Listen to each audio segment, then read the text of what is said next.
السلام عليكم ورحمة الله وبركاته، أهلا بكم حبايبي متابعيني الكرام من مصر الجامعة العربية. دمتم ودامت أيامكم بكل الخير والحب والسعادة.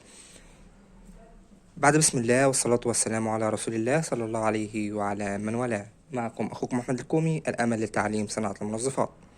النهاردة حبايبي هنعمل لكم 170 كيلو صابون بجودة محترمة لأصحاب المحلات والبيع تجاري. طبعا اول حاجه عشان نعمل الصابون بتاعنا بجوده كمان وسط، هنملى اول حاجه معانا تلتين الكميه ميه. بعد ما ملينا تلتين الكميه ميه هننزل باول حاجه معانا وهي التايلوس. هننزل بالظبط ب 450 جرام من التايلوس. طبعا مهم جدا ان احنا نقلب سريع جدا ونرش التايلوس اثناء التقليب السريع عشان ما يكلكعش مننا، والافضل يكون حضرتك بتقلب بديك الاتنين وحد يرش لك التايلوس عشان تتحكم في سرعه التقليب. هنقلب سريع ونرش التايلوس.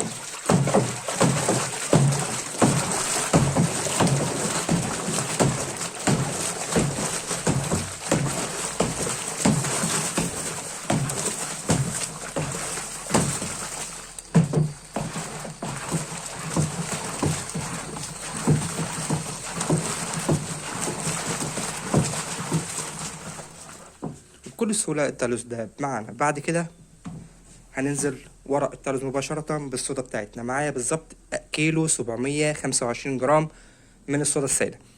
لو ما عندنا صودا سائلة وعندنا صودا قشور هننزل بنص الكمية فقط. طبعا أنا مستخدم هنا سلفونيك 80%. لو هتستخدم سلفونيك 70% هتضرب 360 في وزن السلفونيك، هيطلع لك إجمالي الصودا بتاع 75%. دلوقتي هننزل بالصودا مع التقليب الجيد.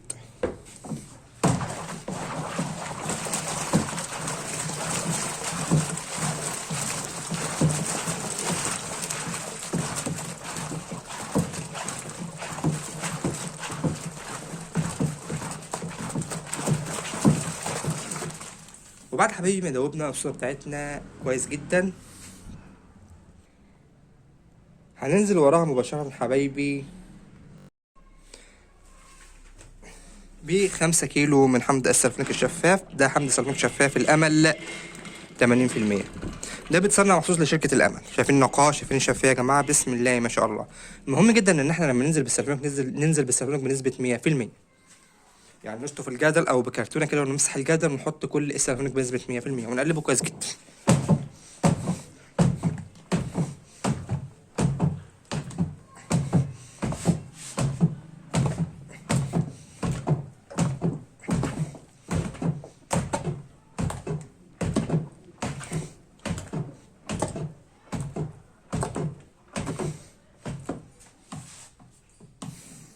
وبعد حبيبي ما نزلنا بحمض السلفونيك بتاعنا هننزل وراه مباشرة.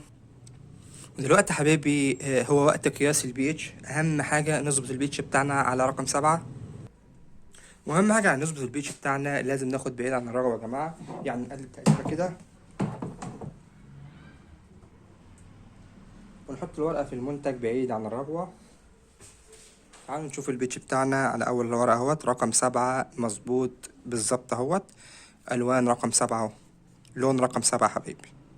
كده المنتج بتاعنا مظبوط. وفي الاخر كده كده بنحاول نراجع البي اتش برضو بنظبطه بنسبة 100%. بعد ما ظبطنا البي اتش بتاعنا دلوقتي انا مدوب معايا 2 كيلو ونص من التكسابون، مدوب قبل التصنيع بيوم في 4 و5 أضعافه مية. وكل ما كترت المية كل ما يدوب معاك أسرع. المهم إن أنا هسيبه لتاني يوم، وكل كام ساعة بديله تقليبة لحد ما يدوب تماما تاني يوم. بعد كده هضيفه على البرميل مباشرة. نازل دايب معايا تماما اهوت، مفيش أي بواقي من التكسابون. هقلبه كويس جدا.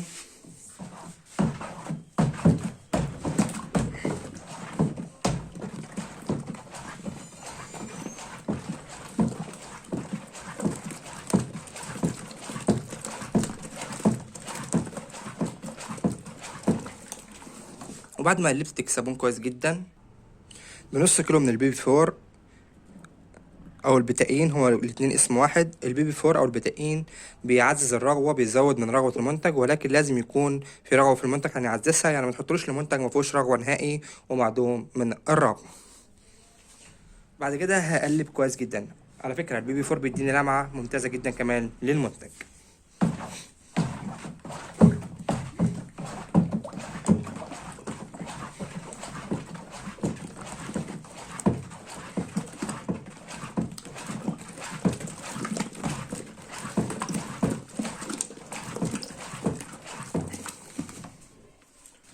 وبعد حبايبي ما دوبنا البيبي فور بتاعنا، هنزل دلوقتي بالملح بتاعي. انا مدوب الملح في 4 أو 5 اضعاف ميه، هضيفه في المنتج مباشرة. اهم حاجة انزل الملح دايب، لو في حاجة اترسبت في قعر الجردل ارجع دوبها تاني. اضيفه واقلب بسرعة.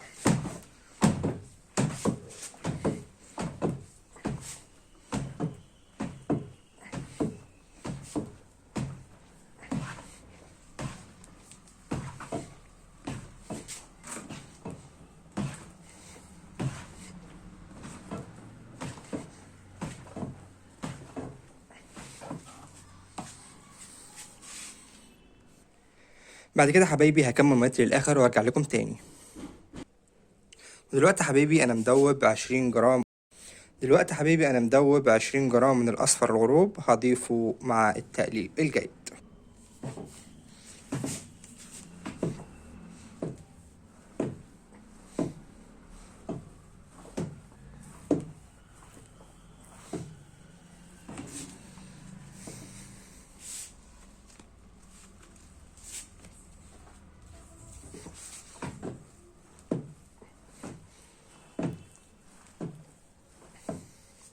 طبعا هنسيب المنتج شوية لما الرغوة تهدى ونرجع بعد ما الرغوة تهدى. وبعد حبيبي ما كملنا ميتنا للاخر والرغوة بتاعتنا هدت تماما، تعالوا دلوقتي نحط المادة الحافظة. هنحط 300 جرام من الفورمالين وهنقلبهم كويس جدا.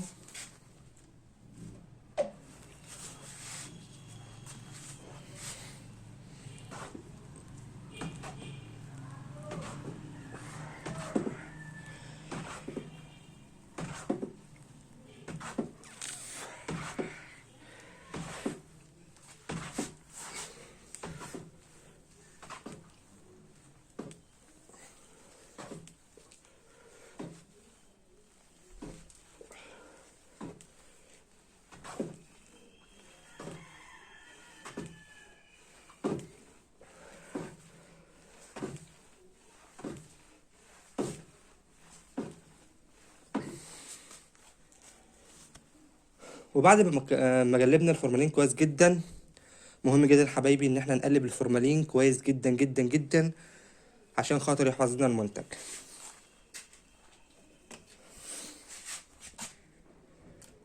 تعالوا نشوف المنتج النهائي بتاعنا. بسم الله ما شاء الله، لزوجة وشفافية ممتازة جدا جدا جدا.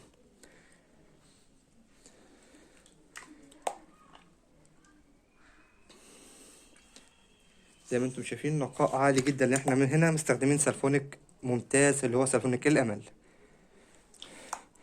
بسم الله ما شاء الله. كده المنتج بتاعنا انتهى، ما فاضليش غير الريحة. تاني يوم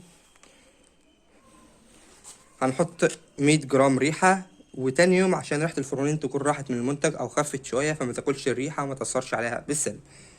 كده المنتج بتاعنا انتهى.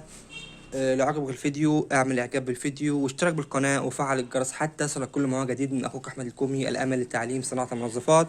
واهم حاجة دعوة حلوة من القلب، لان احنا بنعمل ده كله علشان صالح دعاكم، فما تنسوناش من صالح دعاكم والدعاء لوالدي بالرحمة والمغفرة. شكرا لحسن المتابعة، ورمضان كريم وكل عام وانتم بخير، وينعاد عليكم الايام بالخير والحب والسعادة. يلا السلام عليكم والى اللقاء في فيديوهات قادمة باذن الله تعالى.